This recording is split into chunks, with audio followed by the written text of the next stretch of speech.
Okay, so let's get started here. In the first exercise, you look at a paragraph and you need to identify all of the nominal groups in that text. Nominal groups are also called noun groups. So if I say noun group, you know what I'm talking about. It's the same as a nominal group. The paragraph that we're looking at here is the beginning of the story Rapunzel. And you don't have to think about these underlined words here. They are pronouns. And although we can think of pronouns as like a noun, just ignore the pronouns for now and think about all the noun groups in this little text. Now, if you haven't looked at the PDF and had a go at this first, please do that first, because you'll get a lot more value from this video if you've actually had a go at doing the exercise. I'm just going to scroll down now because I assume that you have already looked at this and you've already tried it. Okay, here we are at the answers to exercise 1. So, man is a noun. A man is a noun group or a nominal group, and so is a woman. We have the main noun here, and we have another word, an article, but there's no reason to separate those two words, because together they form a group, and that group expresses the participant in the clause. So that's why we take both of those words to be the nominal group. Similar to a child and the woman, God is just one noun, but it's a noun group. And her wish, these people, and so on. I don't think I will go through all of these because I think they're fairly straightforward. They're fairly easy. Maybe I'll just talk about this one. The back of their house. The main noun is back. But also, we have a deictic. We have the definite article, the, right here. And we have a qualifier, which is a prepositional phrase. But all of this together makes the nominal group. There's no reason to separate out any of those words because they function together. Okay. In the next text, you have to do the same thing. This is a very different text. This one is about cassowaries. And before I explain those, just look at those two texts together at the same time. You can see that in the children's story, the noun groups or the nominal groups are very simple. A man, a woman, a child, the woman. In the cassowaries text, however, we have very long noun groups with a lot of words in them. You know, a striking bird with shiny black feathers. The adult southern cassowary. A tall brown cask on top of its head. That is one really long noun group right there. So why does the cassowaries text have so many big noun groups, but not the children's story? Well, the reason is the text about cassowaries is an information text. So the author is squeezing in or packing in a lot of information into nouns, whereas that's not so necessary in the children's story. Okay, the longest noun group we get here is probably this one, the back of the house. Okay, now that I've mentioned that, let's have a look at the nominal groups right here. A striking bird, bird being the main noun. We've got a qualifier with shiny black feathers and the article a. So altogether that is a noun group. And I think I'll just move on to the next exercise now. You can see the answers there.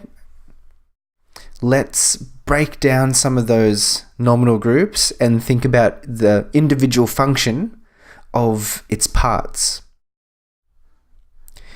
In this group, the adult southern cassowary, cassowary is the thing. Cassowary is the main noun. And everything that comes before it is modifying that noun. So, what is it? It's a cassowary. What type of cassowary is it? It's a southern cassowary. What type of southern cassowary is it? It's an adult southern cassowary. And point to that cassowary using a word, the. When the nominal group begins with the, it usually means that the thing is identifiable in the context. So the deictic, another word that I use for deictic is pointer. It's like this word is pointing to the noun, just like you might point to something with your finger, but it's pointing by using a word like a, or the, or this, that, those, his, her, my, your, and so on. Okay, I'm glad that I have the opportunity to say that in this video because that's something that I didn't cover in the main lesson. Alright, now in number 2, the main noun or the thing is cask. Now, if you've ever seen a cassowary, you'll know that it has a bumpy thing on its head. That's the cask. Tall and brown are words that describe the cask. So you could say, a very tall cask, a very brown cask. So these are describing words, or in linguistics we call them epithets. Two words to describe the cask, and the pointer or the deictic is a. Now, right at the end of this noun group, we also have a qualifier here on top of its head. The qualifier gives a quality to the noun, to the thing. So in this case, it's a prepositional phrase. It tells you more information about the thing. Where is the cask? It's on top of its head. In number 3, a bright blue and purple neck. Simply deictic, 2 epithets and the thing. Remember, the epithet is the describer. In number 4, we have 3 describing words and the thing. 5 is really simple, just yellow eyes. That's epithet and thing. In number 6, purpose is the thing. Now, purpose is not something that you can touch. In other words, it's an abstract noun, but that's okay. It's still functioning as the thing when we look at the nominal groups in this way. So we have the purpose of the cask is the qualifier. Now, I mentioned before that when we have the at the start of the noun group, it tells us that the thing is usually identifiable in the context. Well, in this case, the purpose is identifiable by its qualifier. So we have the purpose of the cask. In a similar way, you come across many nominal groups that start with the and end with of something. The United States of America. So the tells you that you can identify the states by the qualifier of America. Anyway, that's a different lesson. Let's not spend too long talking about that. When we have a noun on its own, it's just the thing, such as dominance or age or life. Recent research, okay, again, that's an abstract noun. It's still the thing. Cassowaries on its own is the thing. And finally, the low sound made by other cassowaries. Sound is the thing. The qualifier is made by other cassowaries. And notice that in this case, it's actually a clause. So this refers back to the previous feedback video and the previous exercises on rank shifting. If you remember that video, I talked about how a clause becomes part of a noun group. So here's an example of rank shifting. Okay, so now let's look at exercise number 3 on this worksheet.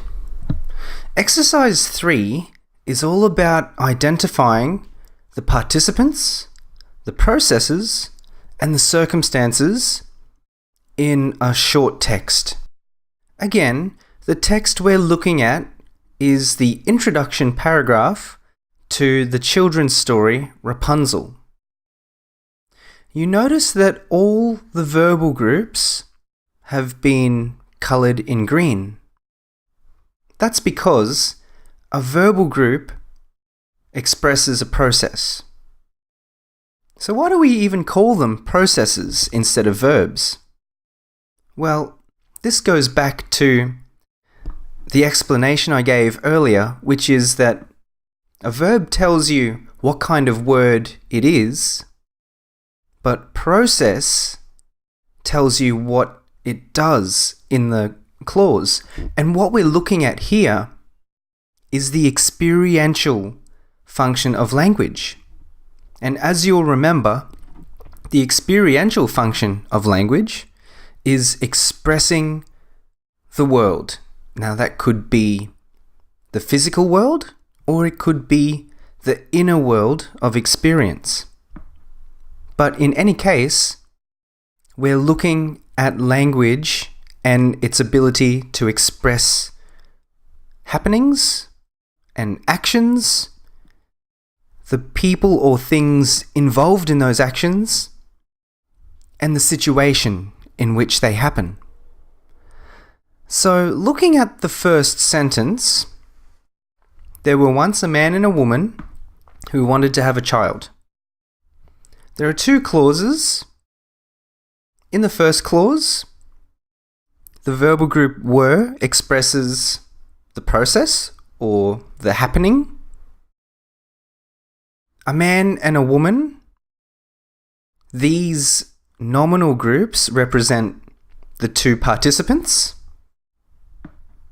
And the adverbial once tells us when it happened. So that's a circumstance. If we look at the next sentence, the woman hoped that God would grant her wish. Again, there are 2 clauses. Here the process is hoped. Who did the hoping? It was the woman. So the woman is a participant in that clause. She hoped that God would grant her wish. There's another clause. So what's the process or what's the happening? Would grant. It's the verbal group. Who would grant? In other words, who's the doer of this action? It's God. So God is a participant. And what would he grant? He would grant her wish. That's the other participant involved in this clause. So I don't think I'm going to go through every single sentence here, but I hope that this has clarified the idea of participants and processes and circumstances. Remember, a participant is who or what was involved in the process. The process is what happened. And the circumstance is how or where or when did it happen. Okay, that's pretty much it for now. I hope you've found this video useful, and I hope that you've practiced this and that you understand it a little bit better. I'll see you in the next video. Thanks very much.